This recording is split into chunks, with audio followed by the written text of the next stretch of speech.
Welcome to the show.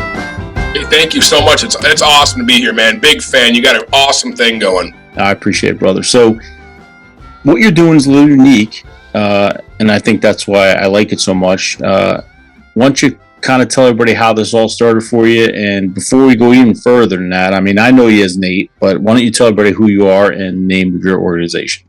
Yeah, sure. My name's Nate House. This is my 24th year in the fire service, my 20th year as a critical care paramedic, 15th year as a cop, and I started this company called In-House Solutions, or Firefighter FTO.com. Check it out.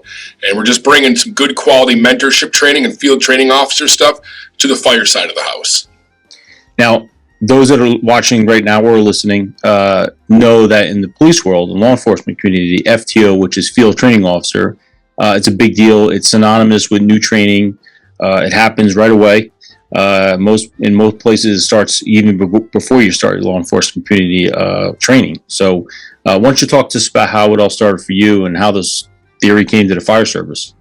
Yeah, for sure. And feel free to jump in at any point, brother, because I'm not known for brevity. If you don't put a bookmark on something, I'm going to just keep doing this and talking. So don't be shy to interrupt me. No, you're good, man. You're good. So like you said, right, like in the law enforcement world, that field training officer, that's baked into what they do. Like that's a thing. That's a part of their culture, part of the tradition. It's been around since the 70s, basically across the entire country. Whereas we don't really have that, right? Like we've got the senior person, we've got something like someone's been voluntold to train the probie, we got our own shift cultures, company cultures, station cultures, whatever. But, excuse me, there's not really necessarily a standardized way of doing it like there is for the cop world. And it's proved reliable every single time that the cops have applied this standard appropriately. Now, I'm a little bit biased, right? Like I wear both badges, but if you cut me open, I bleed red. I argue that the standard is just the same as for the fire service as is the cop world. And when I was starting to develop this concept, what happened was I was working full-time as a cop. I was an administrator. And at the same time, I was putting on a couple paid on-call firefighters. It was public safety. And in Michigan, public safety means cop, firefighter, dual role. Entirely different concept for a different podcast. But this cop that I was putting on, they had all this training set out for them. They had mentors and field training officers and this whole thing. And these three paid on call guys I was putting on, I think between the three of them, I had 10 pieces of paperwork. And I thought, well, that's really weird. So I did the next best thing because I'm not the biggest big brain guy there is. So I asked some local police chiefs, I'm like, hey boys, why do you think it is that there's not a standardized field training program for the firefighters? And what they said surprised the hell out of me. They said, well, being a cop's more dangerous. We know that's not true. Yeah. Just statistically, it's not true. And then they said, well, the expectation of the community is bigger. No, it's not. Absolutely, it's not. So that wasn't my answer, but it kind of gave me a little bit of insight. Started digging around, took some models that work. We talk about this mentorship thing all the time in the fire service. And I'm the guy that when I hear a new term like normalization of deviance or mentorship, I'm like, well, that's dumb. That's boring. Not interested. And almost every single time that comes back around to bite me. And I was completely and totally wrong about it. And I got to eat crow and be like, well, oops. So having gone through all the officer development stuff, all this, you can go anywhere and get all this, this great training. I decided let's take what other smart big brains have done, let's package it up, and let's talk firefighter to firefighter. Like, there's a couple other people out there that are doing some kind of FTO-ish stuff for like EMS world and things, which is cool. There ain't anybody else out there doing it for the fire service, like firefighter to firefighter. So that's what we've taken. We've done big brain stuff with some people who are a hell of a lot smarter than me, and we've taken our show on the road to say, all right, this is what that idea of mentorship is. It's not woke, it's not kinder, it's not gentler, it's not more soft, we don't want to work with idiots anymore. And by idiots, I mean people who might be really nice, they just don't belong in the fire service. And we can all think of those people. So we take that, break it down, try to understand what the mentorship component's all about, what a mentor looks like for all of us, because that's different. And then once we have that framework, here's the example I use. Anybody can walk up to the pump panel and start pulling levers, right? But you should probably have some concept of what you're going to do before you start, charging lines and beds and whatever else happens. It's the same thing. You gotta know what you're doing to pull the levers with the probie before you know how to use the standardized program. And I didn't invent it. It's the San Jose model out of California that the cops have been using across this country with great, awesome success since the 1970s. It's still in use. So taking all those pieces and putting them together has been really awesome. And the departments that have been able to do this, got professional development where they're like, wow, we're seeing a lot of change with these people, these up and comers, and the departments have said we're in full bore. We're going to just completely invest in this and do it. They've not lost anything. It's been awesome for them, and that's cool too. One of the greatest things about this, I think, is that when you take that one-on-one approach, not only does it help the trainee, which is that's the goal, right? But it also helps the firefighter now, because the firefighter is like, well, I got to sharpen up my skills. I have to make sure I'm on point. I have to be on my A game because I'm now mentoring and teaching someone else. Yeah, that's right. And, we found that when we can give people the tools to understand what in the world this concept of we hear mentorship all the time in the fire service, mentorship, and it's a thing. It really is. And when I first heard it, I'm going to be honest, I was like, no.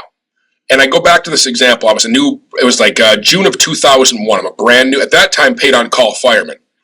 And I didn't know what I didn't know. I was new to life, as well as the fire service. I'd been on the job like 2 months. I was in the fire academy. And we'd have our monthly trainings, and there was this grumpy old guy. He was that big brain, wealth of knowledge, but man, he was seasoned, salty, and didn't want to give up any of that information. And by default, he was showing me how to run a vent saw.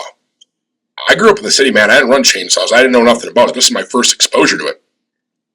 And on the side was one of those little spring-loaded off switches, momentary offs. And he's like, this is a momentary off. It's a momentary off. And I didn't know what that term meant. And it's funny, and you can laugh, but I said, why the hell would you want to turn it off for just a moment? And I didn't know. And he gets mad, and he goes, you're so effing stupid, and he storms off. Well, he wasn't wrong. I was stupid as can be, but he missed an opportunity. And I think about and I'm not like bitter about it, but I think about how many times there's been missed opportunities, not just for me, but how many times I punted it in the stands and missed those opportunities for other people too. And I got to admit, I've done it myself. So trying to learn from that to make it better, because that mentorship thing's different for everybody. Right.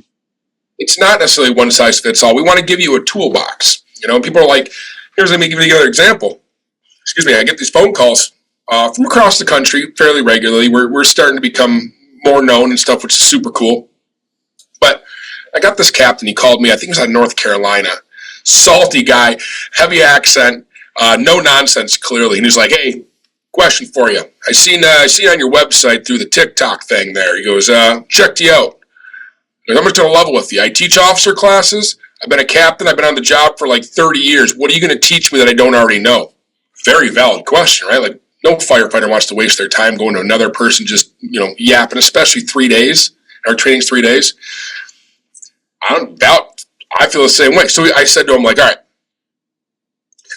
I'm not necessarily looking to add to your toolbox here, Cap. What I want to do is I want to give you an entirely different toolbox. And there's bleed over with the tools, right? Like a hammer's a hammer, a wrench is a wrench. But this is something completely different. Yeah, you can use some things, both sides. But this isn't about you as a leadership style, stuff like that. This is specifically related to mentorship and you monitoring the probies and who's training them. And this is a whole different thing over here. And it made sense to him. The analogy that I give a lot of times when people are like, well, why? We've been doing it our way. We're whatever fire department. We do things our way. I'm not trying to step on that. I'm just trying to make it better. Like, I'm not going to get rich doing this. I want to make some change in the fire service because I see where we can do that. I argue all the time that we're the world's best problem solvers. I say this in every class. We get assigned a problem at random, usually with crap information, day or night. Dispatch is generally not correct. And we show up when we're expected to fix the problem. We show up with these tools, trucks, and brains. And we keep calling for tools and trucks and brains until we solve the problem. And we do.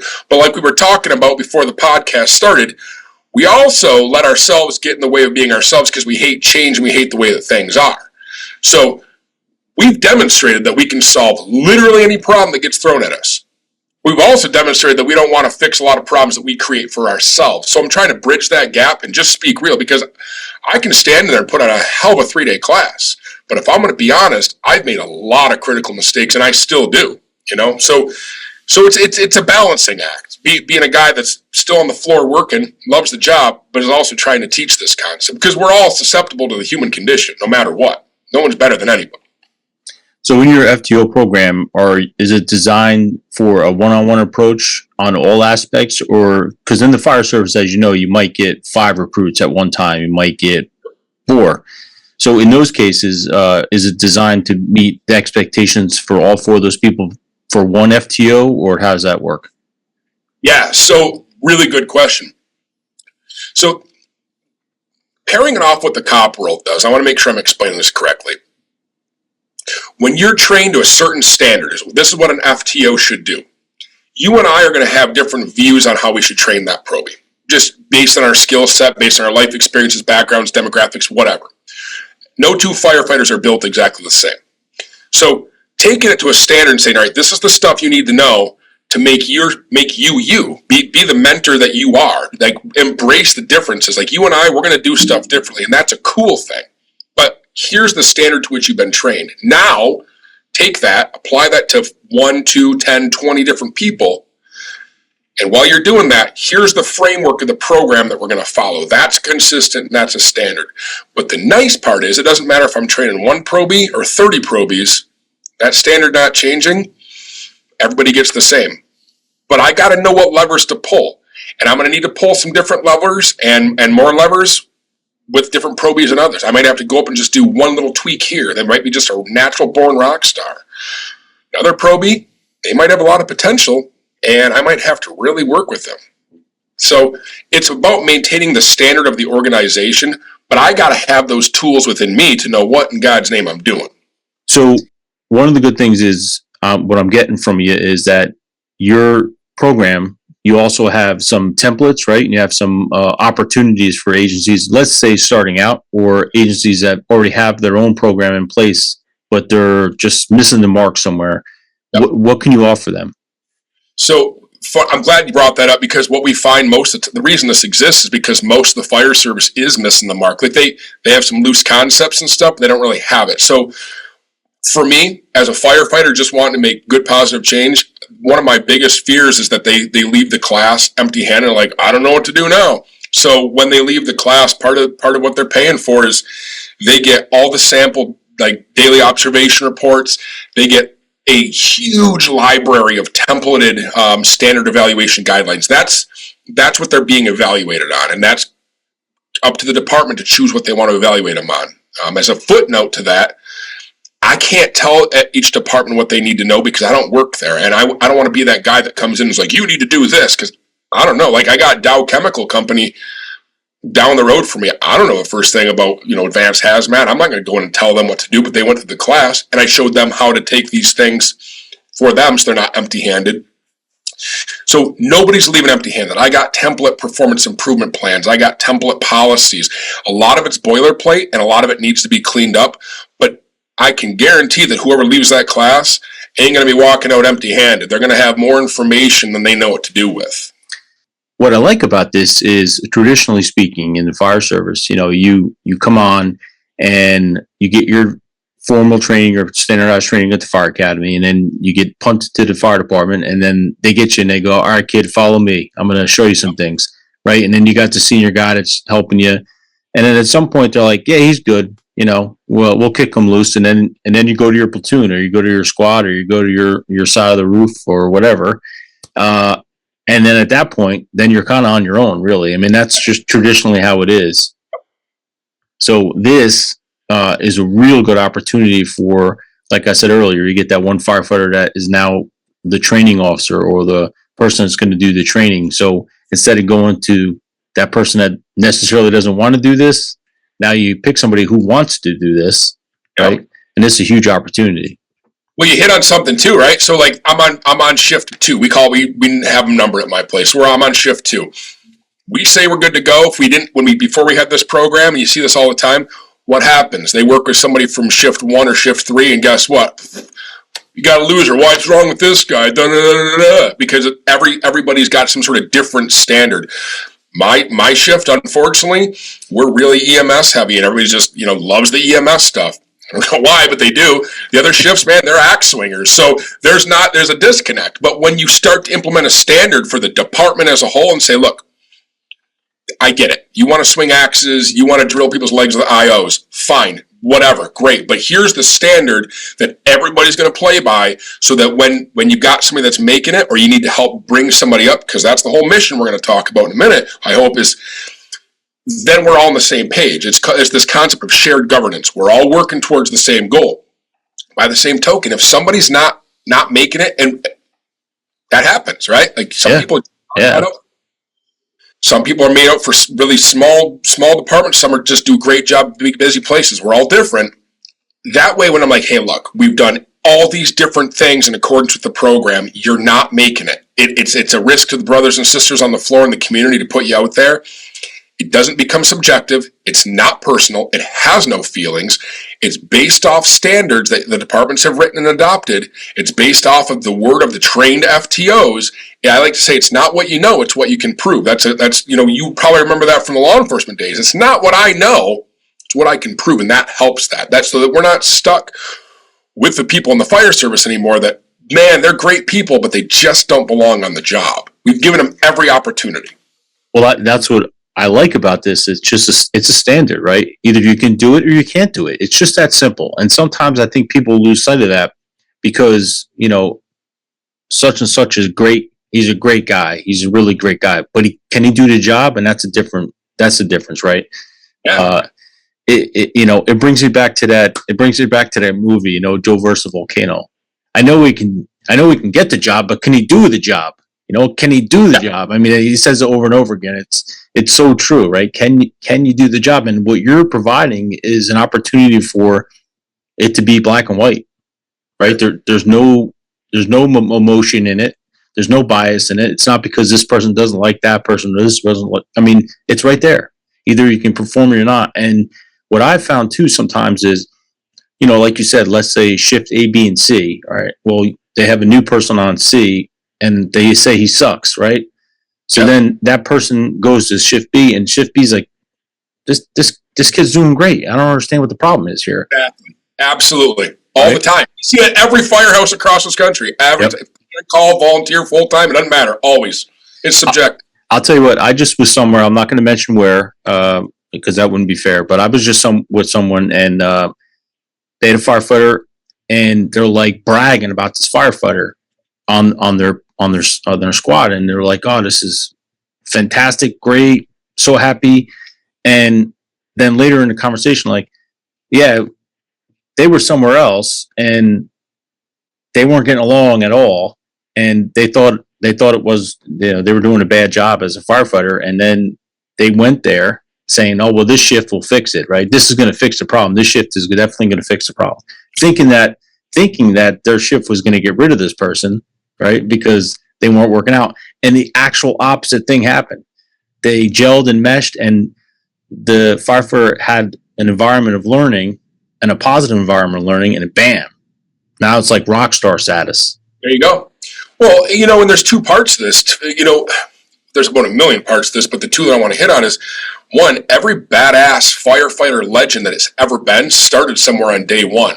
So why are we not looking at him as like, hey, I'm going to raise you up to be the most badass firefighter this department's ever seen? We historically in the fire service don't. We eat our young, we treat them like crap. And I'm not talking about being kinder and gentler and more woke. I'm talking about knowing what levers to pull and when. And here's the example I give. For everybody watching this, imagine that right now, whatever your community looks like, rural, metro, whatever, every single structure, every single one of them is right now radically transformed into a 1,400 square foot ranch with a basement and attached garage. Every single one is the exact same blueprint, same floor plan, same occupancy, same fuel load. Identical. No curveballs, no BS. But that's the only thing in your community from now on.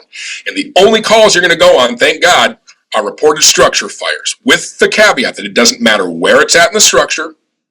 It's always in the incipient or the growth phase. That's it. Doesn't matter if it's in the bathroom, the dining room, the kitchen, wherever. How proficient would we be as firefighters when we show up with our companies? You wouldn't need anything more than a fan and a can, right? That's what it's like having a standardized field training program, is that you're going to play the same exact way every single time. Standard outcomes, all the good stuff there. And on top of that, you know what you're getting into. You don't let these little problems of this shift says that, and this person says that, and this person doesn't know, and let it turn into this big thing. Straightforward, simple, same floor plan. Follow the blueprint, do the same thing the same way every time. Standard results.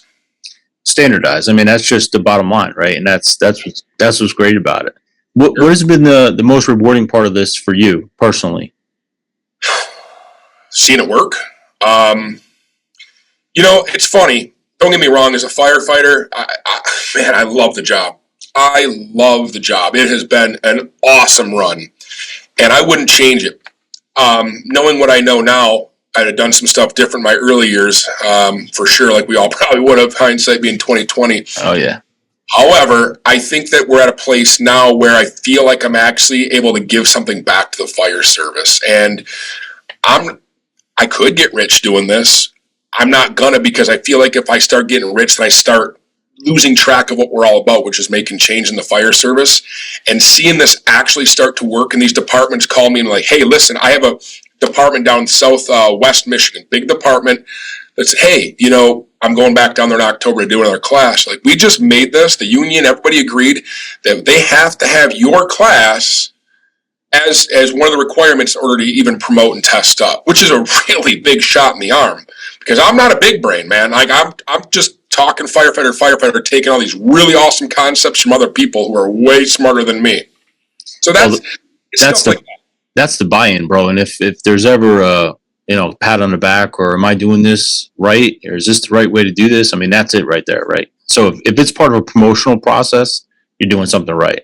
Well, and I appreciate that. I mean, it takes a village, right? Like my wife supported me. I got a guy's an engineer that works for us, super big brain. He's also a lawyer. I don't know how in the hell that one works, but he's also a lawyer. I got a retired battalion chief who's he's a brain. I mean, he's an architect actually as well. I mean, he's a big brain, and all these guys are like, hey, we're all working towards the same thing. We want to make this better. And I'll tell you true, as a firefighter, the big tell for me is I have not yet had anybody fall asleep after lunch, and this is mostly ass and chair PowerPoint. We got good energy. We keep you on the edge of your seat. We show some videos. We talk about it. We engage you. Right.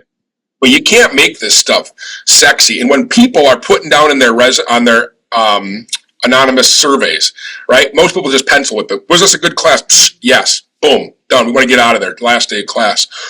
I'm getting comments back from people like, this is one of the best classes I've ever taken. Well, let me pump the brakes on that. I don't know what the hell they consider fun, but I didn't even burn anything. We didn't even do anything. That's not my idea of the best fire training. We have very differing views, but I keep getting stuff like this, and I'm like, I feel almost like it's imposter syndrome. Like, somebody paid somebody to say this stuff, because there's no way. I know it's a good class and everything, but to say this is the best, bro, put me in a live burn scenario and let's go do some jobs and practice some stuff. That's a good training. Yeah. These guys are saying this, and they're axe swingers from big departments. I feel like maybe we're moving the ball the right direction. Oh, absolutely, yeah. Because when you get to break shit and burn shit, that's true training. That's good training, right? That's awesome. So that says a lot, honestly. All kidding aside, this says a lot about what you're doing, and I think this is real. When I first saw what you're doing, I'm thinking, oh my god, this is what a genius idea. Like, why? I wish I thought of this, because for years, right, the FTO world has been so successful, and not only successful in pushing out good cops and good training, but man, getting rid of bad cops and bad training. That's been even better, because sometimes people go through the process and you find out pretty quick after the second FTO, you're like, this ain't working, right? This is not going to work out, and this cat's not going to make it, and he's going to get himself killed or someone else killed. Yep, absolutely right. So in the fire service, it's a good thing that this is now a thing, because I think this is going to really help people out, especially people who are struggling with trying to find that perfect training environment. So, and this is different than the training officer, the training division. This is the person who's responsible for the training the boots on the ground, how to be the boots on the ground, like we like to say. But there has to be oversight by that training division, by that chief, by that captain, whomever it might be. Somebody's got to oversee that too. So it's no different than somebody oversees everybody in the fire service. There's a lot of layers. So it's great for a training officer, but it's also great for a captain, a lieutenant, the new up and coming guys, people who want to be responsible for training the boots on the ground. This isn't the same as a regular training officer. And you also just mentioned something really important. I had about people who don't make it through the program, right? Like, I think a lot of times, because I say this all the time too, we're blue collar profession driven by white collar professionals. And a lot of times, as evidenced by a million things to include unions, there's a lot of times a disconnect between what they think and what we think. So I got this phone call. I did a class up in northern Michigan for a really awesome department. Love those guys. And the chief was going to stop in. He didn't stop in, of course, and got really busy doing whatever, and not judging. It is what it is. But these guys are there. They're doing it, and they want to make their department better. And they had 3 probies that had just started. At the same time, they'd done all the legwork. They got this program going. All 3 of them, they left. They left because one thought the standards were too hard. Well, that's the standards that department came up with. 2, the other one wanted to leave because he was homesick. And the third one left because he was homesick and thought it was too hard. And the chief blew a gasket. What is this, BS program you got going on? I thought this was going to make things better, blah, blah, blah, blah, blah, blah, blah. And so I got the training lieutenant, super dude, good dude. If you're watching, man, love you, brother. He calls me up and he's like, hey, we got alarm bells going off. The chief wants to scrap everything, and he's pissed because these 3 guys left. And I'm like, but don't you understand? Like, wait, let's pump the brakes. You set a standard. You said this is the level that I want you to perform at this organization. The minimal standard. This is the minimal standard. C's get degrees. You only have to achieve the minimal standard, and that's too much for you. That means the program's working. Exactly. Yes, you did invest time and money and energy, but think about how much time and money and energy you would have invested if they would have stuck around and made it off probation because you didn't have a program or got somebody hurt or all this other things. Right? Like, as a former administrator, I don't want to pour that money down the drain and have to answer to City Hall. I'm like, gee, sorry. But I also don't want to go, gee, sorry, here's your folded flag because we kept a turd on the department. At the risk of sounding uncouth, you can't polish a turd. Yeah, and you're really not helping anyone else, right? Because now, I mean, everyone says all the time, I know it's a cliche, but when you're in there, right, and you're advancing a hose line, you're in a search, the last thing you want to do is look over your right shoulder or left shoulder, hoping that the person behind you is actually there for you, right? And is actually going to be there in the end, right? In the end of the situation. So, and I'm not, and I want to make this very clear to people who are watching, because I know sometimes people say, oh, I'm not saying that, people on their first couple fires, first couple crashes and all this stuff where you're learning and it happens, right? Okay. It happens sometimes, right?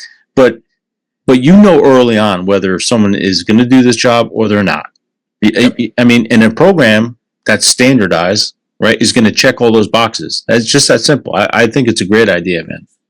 Well, and I think the other part of it that's so cool is I think about mentors that I've had. And, when I was young, when I was like 18, 19, I grew up in little white suburbia. I didn't have anything rough in life. So having some hard ass start yelling at me, I didn't do real well with that. But there were a couple of guys that stepped up and were like, hey, look, like the guy with the saw and the momentary off. Another guy swoops in. He's now since passed. He worked for Detroit Fire. He died of cancer. Hell of a great man.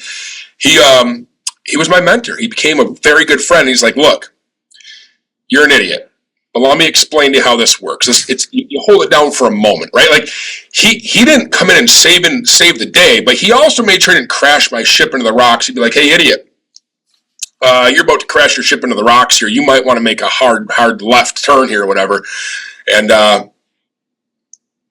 was a confidant. He was a mentor. He did it. He really helped propel me where I was at today. I did the hard work, but he also made sure to say, hey, dumbass, that was a really stupid thing you did, and I'm pissed, and we're going to talk about this.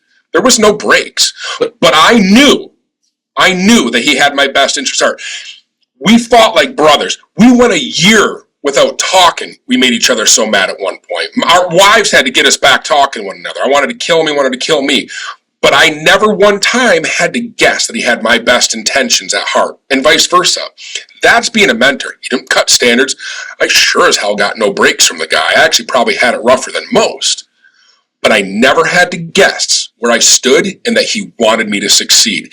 That's what being the mentor is all about. I'm not going to, if I'm going to ask you to scrub a shitter, I'm going to get in there and show you how to do it, and I'm going to build that up, because if I want to have a team, I better be willing to do the same exact thing on a team. And a lot of guys are like, I just watched this TikTok today. He's like, in my department, that's the way it's been for 100 years. The probie always cleans the toilet. Fine. That's great. I'm all for culture and tradition. But the truth of the matter is, you know what? You know why we making the probie clean the toilet? It's because it's a terrible job and no one else wants to do it. That's it. But if I want to be a mentor and I want to be trusted as much as I want to trust them, I have to lead from the front. Now, every mentor is going to do things different, and that's okay. The point of our program is to at least get them to think about why they're doing what they're doing. You want to watch a bunch of firemen glaze over and be like, oh my God, use the word emotional intelligence. But all that is just knowing what you know and knowing what you don't, right? Knowing why we're doing certain things. That's it. I mean, growing up in the 80s in the fire service, man, that was the way it was, right? You got yelled at and screamed at, but you learn quick from it. I'll tell you, I mean, for me, at least personally, I learned quick from those guys yelling and screaming at me. And then at the end of the day, it's like, I look back now at those days, and man, I was lucky to have those guys that called me a moron and showed me the right thing. And, it built so much character. And as I grew up and now, now at 50 years old, I'll tell you, the whole approach I have now is way different. Like I was, like you said, right at the firehouse when you were younger, that's how you were brought up. So new guys, I'm like, yeah, well, you should figure it out. I mean, figure it out. But now at 50, it's like, I stop and I go, all right, bro, this is what you got to do, right? This is exactly, and this is why we do it this way, right? So I make them understand, and it's just funny how you get older, your approach changes. Well, very much so. I think, so one of the cool things that's really helped us, and we show a lot in our classes, is after every class we're going through trying to find out ways to make it better. And one of the biggest actually things that's helped is TikTok. Like there's so many fire buff videos out there of good and bad. But there was a one recently of a basement fire, Proby, first fire. I don't know, and it's been popular, it's been circulating. And this lieutenant, you got it blowing out of the cellar, and he goes, "What are you doing? Is this your first time? Come on, open that up. Let's go." And he's putting pressure on him. I saw that, yeah. Yeah, but what's he not doing? He's not being a dick unnecessarily. He's not taking a nozzle from him or any of that stuff. He wants him to learn. Right. But wasn't kind. He's like, "Come on, little buddy, let's go." "Oh, it's going to be warm. It's a fire." He's like, "Get your ass in. Let's go. Come on, open that up. You need more pressure? Let's go. Is this your first time?" Did not cut standards, but that dude is now serving as a national example. I don't know where he's from. I don't know who he is, but that dude's serving as a national example in our program. That's mentorship. That's being a leader. And if you give people the tools to be a leader and explain that it's going to make the job better for the brothers and sisters in the community, I have not yet seen anybody who doesn't want to rise to the occasion. And what I doubt, I always tell people, I'll never ask you to do anything I won't do myself or have done myself, by the way. That's right. And that's exactly what you're doing here is you're giving these people an opportunity to have a standard. And I like it, man. So, well, so the biggest thing where people it gets really tricky for us. He's in the fire service. We hate change. We hate the way that things are. I wrote that book, man. Like, you want to get me around the table and watch me start pounding the table with the rest of the brothers, I'll jump on my soapbox as well as anybody. The biggest thing that happens that's really tough is, I'm going to use an example. We got this department north of Detroit. They put a bunch of FTOs in the program, young guys, like 5-6 year guys, man. They were like just gung-ho. They were like, they're just taking notes. Like, they're loving it. And we got to the part where we're talking about making change in the fire service. And that you got to challenge the status quo sometimes. Knowing why you're doing it versus just doing it because, someone did it to me and I had it that hard. We can't do that anymore. That's not a thing anymore. That's gone the day of riding tailboard and hip boots and no SCBAs and drinking after a bad call versus getting help. Like, things have shifted. Those days were great. We can embrace some of those traditions, but we got to be better. And one of the things we were talking about, culture, traditions in our departments, one of the traditions that they have is the Proby has to be the last to bed. Well, that's a pretty common one. With the caveat, however, that new Proby has to be a paramedic, and they're running about 16, 17 calls per shift. So I asked them, I'm like, okay, you're on the box with the Proby. You come back, you go to bed, the Proby has to stay up. Why? They're like, well, a lot of times we figure there's people watching old Westerns, the old salty engineers, or in this particular case, there was a guy who was the engineer, the chauffeur on the ladder, and it's like 2 o'clock in the morning, he's learning how to tie a new fly, kind of looking over his reading glasses to see if the Proby was, staying awake. And I'm like, well, what would happen if you challenge that? And we're like, hey, man, look, I need Proby to get some sleep because I need him to not make medication errors because I would want a paramedic to be well rested when they come take care of me or my loved one. I don't want him to be falling asleep driving an unstoppable missile of death. And we know statistically that operating tired is the same as operating drunk. We're going to have time for reindeer games later on, but tonight's not the night. What would happen if you challenge it? And you're like, oh, there'd be an absolute mutiny. I did some digging. And the reason that the probie at this particular department stays up is because up until from like 1900 till the 1980s, that probie, when they were running about 6 calls a day, they were always assigned to house watch. Mm-hmm. They weren't running ambulance. They weren't doing anything like that. 6 calls, probie, house watch. There you go. When your probation's done, we'll rotate you through the schedule. They don't do a house watch anymore. They got bells and pagers and active 911 and everything else like that. They're doing transporting ALS. They're barely in the house, but they still kept that thing alive without knowing why they were keeping it alive. So as much as I love fire department culture, I care about the success of the person that I'm expected to train above silly culture and reindeer games. We'll have time for all that. And I'm not saying we shouldn't do it, but knowing when to do it and how to do it and when you got to challenge some stuff, that's a big thing. And I've found that most people, they slowly buy into it as we're talking about that part of the class, but you can watch. And I would be the same way. We're going to talk about making change in the fire service. When's lunch? When's break? What time is this done? And you see it every class, right? And I'm the same way. I'm not pontificating here or anything like that, but I do think that's probably one of the toughest areas that we, as seasoned firefighters who've been doing this job for a while, we have to actually look in the mirror and say, all right, let's change some shit up today a little bit here. Maybe we're not. If I can't tell you why we're doing this, probably ought not be doing it anymore. Just because it's just because. And let's face it, man. The fire service has changed, right? Some good, some bad. It's just the nature of the beast, right? I mean, what are the 2 things firemen hate the most, right? Change and the way things are. You got it. Right. So I mean, that's just the way it is. It's the way it's always going to be. Yeah. But I think those that are willing to adapt to change for positive reasons, like in the example you just gave, is perfect, right? That's a perfect example of change sometimes is needed. The last thing you want is that paramedic that can barely stay awake, and now they're going to be in someone's house in a minute, and they're going to have to push medications, and now they're not thinking straight. And like you mentioned, a DUI versus sleep deprived. I mean, sometimes sleep deprived is worse. Yeah. How many cut jobs have we had because somebody fell asleep behind the wheel? How many cut jobs because someone's drunk? For me, they're pretty close, man. Absolutely, yeah, absolutely.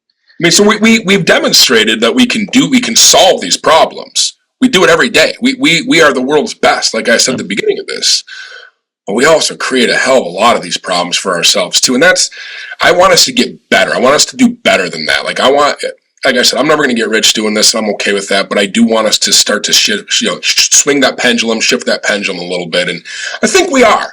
I'm not the only one talking about mentorship out there. Guys like you got these podcasts, are bringing people on, are open to this kind of stuff. What I found about the fire service, because, I'm up and coming. I'm still relatively new at all this stuff. One of the things that's so badass that I found is right now I can pick up the phone. I can call guys like you. I can call Dave McGlynn from Fire Engineering. I can call Frank Lieb from FD and Lionel. Most of these guys, they don't know me. We've never shared a beer. They know of me. But what I've found is this whole mentorship table stuff, there is room for all of us. And that is the place that I found, the only place in the fire service that I found there are no egos. Yeah. There are no egos at that mentorship table. And I think that is the coolest thing of all. And it teaches the other guys, don't bring your ego to this table. There's room for all of us here. Pull up a chair, brother. Oh, without a doubt. You learn so much too. Oh my God. Yeah. And that's the thing. Like, if right now I was to go on Google and type in and I challenge me to do this, type in mentor, leadership books, you're going to get 2.9 billion with a B results. But one of the things we teach, and I believe this truly, is that the cornerstone to any type of leadership, because the way we all lead is going to be slightly different. That's why it's such a profitable market and there's so many books. The cornerstone of that is a very, very, very, very simple test called the relevancy test. And all it does is requires you to be honest with yourself and look yourself in the gut. Absolutely. Are you being relevant? Some days I'm not. And I teach this shit nationally. I got to go be relevant. And some days I am. So if you're not being relevant, go be relevant. And if you are, cool, keep doing that thing too. Just simple. It's just that simple for us. Yeah, absolutely. And I have to remind myself that, sometimes I feel like there's an imposter syndrome here because I'm teaching this stuff nationally. Man, I've had so many colossal epic failures that I can sit there with the best one. I can stand up there and look all nice with these little, embroidered shirts and talk about this stuff and stuff. But man, I have punted it in the stand so many times. Even after teaching this class, I'll just give you one story. We talk about how the Proby, they don't understand our culture yet, right? We've got our own culture. And I always say if HR or a group of nuns walked into the kitchen where we're talking, we'd all be out of jobs, man. They don't get it. They don't get it. We have our own culture, but we take that culture to the street and we try to keep a cork on it. Right. Proby, a lot of times, they don't know anything. They're trying to be part of the team. They're trying to figure it out and fit in. And boy, do they oftentimes just say or do something stupid because they don't know where they fit in. Well, truth be told, that happens to the guys who've been on the job for, quarter of a century as well, almost. And most recent example was I was riding the box. I go to a call. It was like a foot pain for the last 5, 6, 10 days or something stupid, Yeah, but they have to call right now. Yeah. Yeah. And right now, there's like 5 cars in the driveway and 30 people in the house to take her to the doctor. Big woman. And I came in. It's my call. I treated her very nicely. I had good bedside manner. I do my stuff. I'm irritated, of course. Frequent flyer, bullshit call. I walk outside to get the cot. Door closes behind me. I make a comment to my partner, not realizing there was a doorbell camera. Right? We literally talk about this in the class. I walk back inside. This lady's boyfriend, husband, whatever, sitting there looking at his phone. Got kind of a furrow on his face. He goes, "Hey, man, did you just call my wife a whale?" And I said, No, I did not, sir. I did not call your wife a whale. And I did not call her a whale. I swear to God I didn't. I called her a sea monster. There's a big difference. Now, for the guy that's teaching this shit nationally, how in God's name what could I possibly do that? Human condition, right? I'm 16th call of the day. I'm exhausted. We have our own culture. It just came out. I wish it hadn't. It did. But the bigger picture is how would that have looked, and how would my union have defended me had that showed up on the news, on TikTok, right, Facebook, anywhere else? Look at this paramedic calling my wife a sea monster. Right. Because shame on me, but boy, I was that close to serving nationally as an excellent example of what never to do. Right. So, I can stand up there and put on a hell of a class for you, but I still make my own mistakes as well. Yeah, like you said, it's human nature, man. I mean, the only good thing is if it did go national in like a second, something else would happen, and you'd be old news in a second. I know. Thank God for that. Oh my God! But I laugh about that, and I use that as an example in the class, as well as so many of my other colossal failures of what not to do. I think that the success for us as the instructors and the guys that teach for me have largely been hinged on learning from others and ourselves what not to do. Right? Oh, absolutely, yeah.